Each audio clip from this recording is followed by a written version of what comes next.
I was never the kind of guy who stuck to one career. I did whatever paid the bills: construction, delivery, late-night telemarketing for a miserable stretch. Then I stumbled into the strangest job of all: helping people disappear. Not disappear in the mystical sense, disappear in the kind that leaves no trace, no forwarding address, no phone, no trail. In the States, it doesn't have an official name, but some called us the Midnight Movers. People running from deaths, violent exes, or just the weight of their own lives would find us. We'd show up after dark, headlights off, work in silence, load up their belongings, and vanish into the night.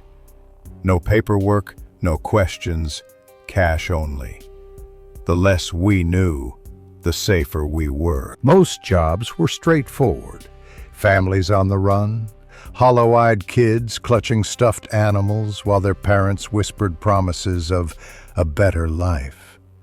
Sometimes it was just a quick pickup, bags already packed, waiting by the door. It was easy to tell who was desperate and who was dangerous. We never asked, but we always knew. But some nights carved themselves into me, left scars deeper than I like to admit. The first job that truly stuck with me started with a phone call close to midnight. A woman's voice, shaking, urgent. "Please, tonight, fast, quiet." When we arrived, she was already outside her small rented house, hair wild, arms wrapped tightly across her chest as if to keep herself from falling apart. She didn't speak much, only nodded and waved us in. Inside, the place was stripped bare, just a few boxes and bags. She flinched at every sound, the creak of the door, a passing car, even the scrape of cardboard on the floor. My partner cracked a joke to ease the tension, but she glared at him with wide, haunted eyes and hissed, "Quiet." We packed everything quickly. When we offered her a seat in the truck, she shook her head. "I'll meet you there," she said, then drove off alone into the night. The destination she gave us was an old farmhouse out in the country. We rattled down empty roads for hours, the fields rolling by under the pale glow of the moon. When we finally reached it, the place looked abandoned. Dark windows, peeling paint, no sign of life. We waited for her. An hour passed, then two. No headlights, no phone call. She never came. We left her things in the house like she'd asked. By dawn, we were exhausted and unsettled. Something about her frantic eyes kept clawing at me. Days later, curiosity got the better of me. I searched her name. That's when I found out she wasn't just running from an ex. She had been preparing to testify against a dangerous crime family. Police suspected she'd been followed the night we moved her. She likely never made it to the farmhouse. I thought about how close we'd been, minutes away from being collateral damage. I tried not to picture what might have happened if she'd ridden with us in the truck. The second time was worse. We were called to an old apartment building slated for demolition. The client was an elderly man, frail but sharp-eyed, who lived alone on the top floor. When he opened the door, the smell hit first. Dust, incense, something metallic. His apartment was crowded with strange objects, masks with hollow eyes, cracked statues, wooden idols with twisted faces. Symbols painted in faded red streaked the walls, curling like vines across plaster. The air inside was heavy, pressing down on my chest, as if the place itself were alive. The others got to work wrapping boxes, but I couldn't shake the feeling that the apartment was watching us. Then I saw it. a door I was sure hadn't been there before. It stood slightly ajar across the room, shadows seeping through the crack. I glanced around, but no one else seemed to notice. Against my better judgment, I walked over and pushed it open. Inside was another room, smaller, darker, cluttered with even more strange relics. I stepped in, fascinated by a small statue etched with symbols that seemed to writhe when I looked too long. But when I turned back, the doorway was gone. My stomach lurched.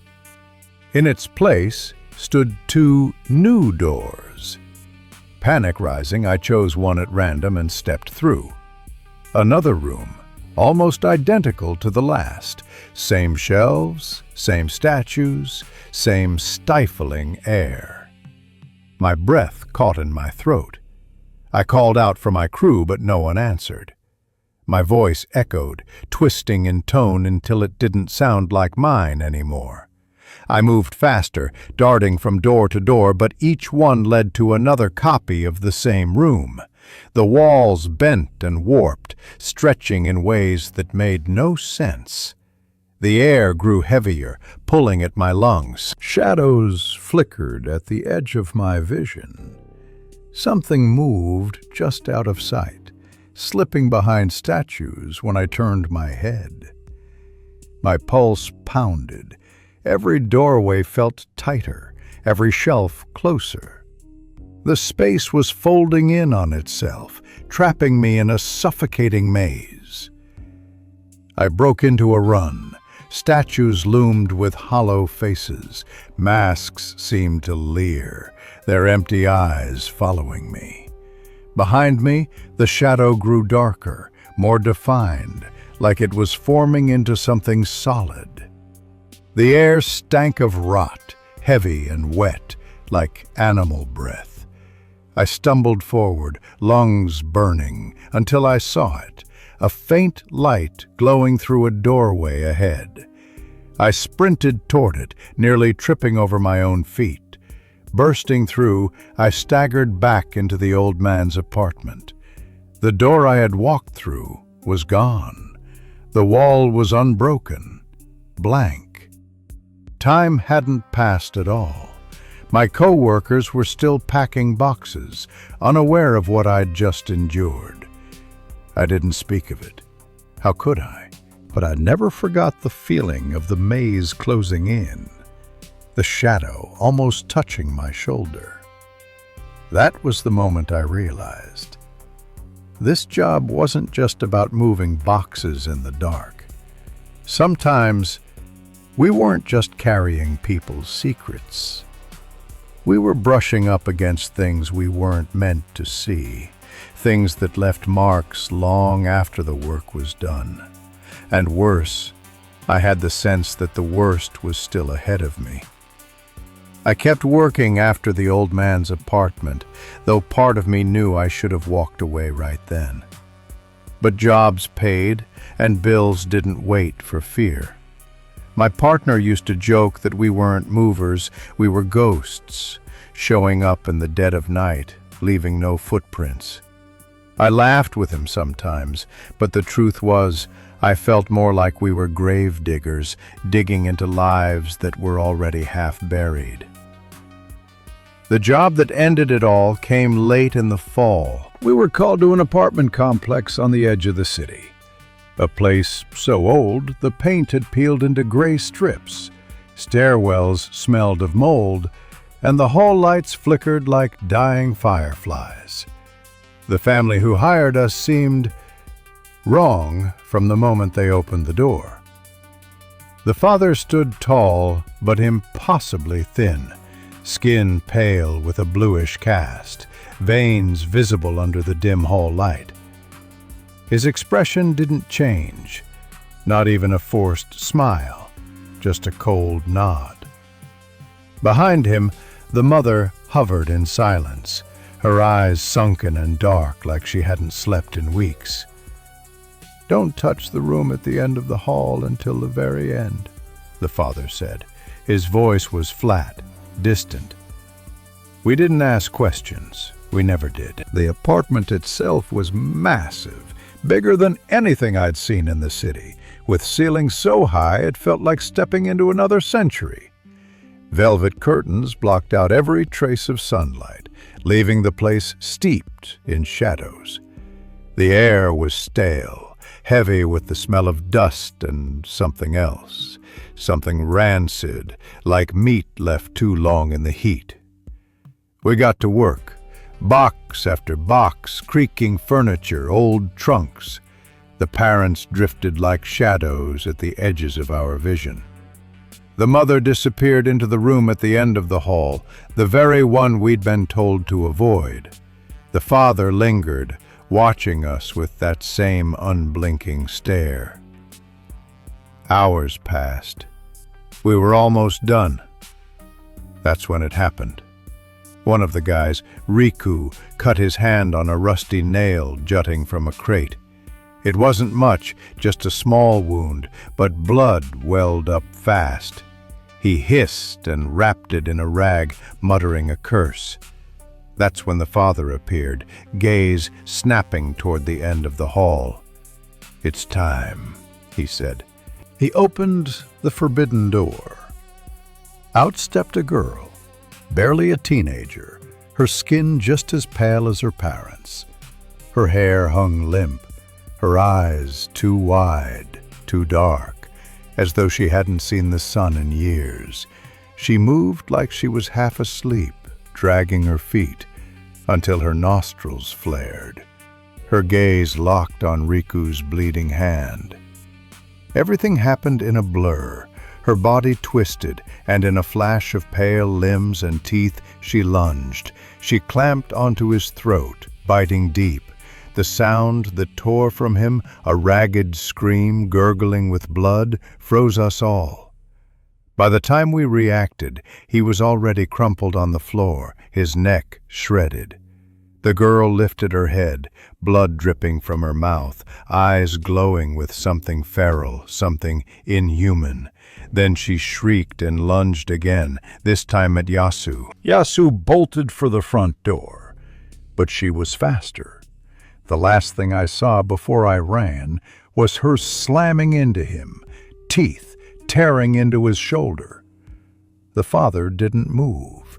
The mother appeared in the doorway, but instead of stopping her daughter, her own nostrils flared. Her eyes widened, hunger flashing across her face. She stumbled forward, trembling, before baring teeth of her own. They weren't human anymore. None of them were. I grabbed the nearest object, an old brass lamp, and swung it at the mother as she lunged. She dodged unnaturally fast, her movements jerky yet precise, like a puppet tugged by invisible strings. My heart thundered as I dropped the lamp and bolted for the door.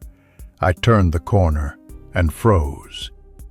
The little girl was crouched over Yasu's body, her face buried in his torn flesh. When she looked up, her mouth was red, her teeth slick, and she smiled. I ran. Somehow I burst into another apartment down the hall. A tough-looking guy stood there, startled, but before he could speak, the family spilled into the hallway. The screams that followed weren't his alone. I slammed the door, heart hammering, and scanned the room. That's when I saw it. A sword mounted on the wall. Decorative, dull, but it was something. I grabbed it. The window shattered. The girl leapt in, claws scraping metal. I swung, the blade connecting with her shoulder. She shrieked, tumbled backward, and fell 2 stories down. I thought it was over, until I saw her body twisting, bones snapping back into place as she crawled toward the building again. I climbed the fire escape, lungs burning, heart wild. She followed, too fast, too relentless. Her hand almost caught my ankle before I swung again, the blade biting into her arm. She shrieked and fell, crashing onto the pavement below. Her body was broken, but she kept crawling. I made it to the roof, barricaded the door, and prayed for sunrise. When the first rays of light touched the city, their screams filled the air. Through cracks in the curtains, I saw their skin blister, smoke rising. But I knew it wasn't over. I had to get out. The stairwell was worse than any nightmare. Blood painted the walls. Bodies lay shredded. Organs spilled. Faces twisted in eternal screams. And some of those bodies moved. Riku.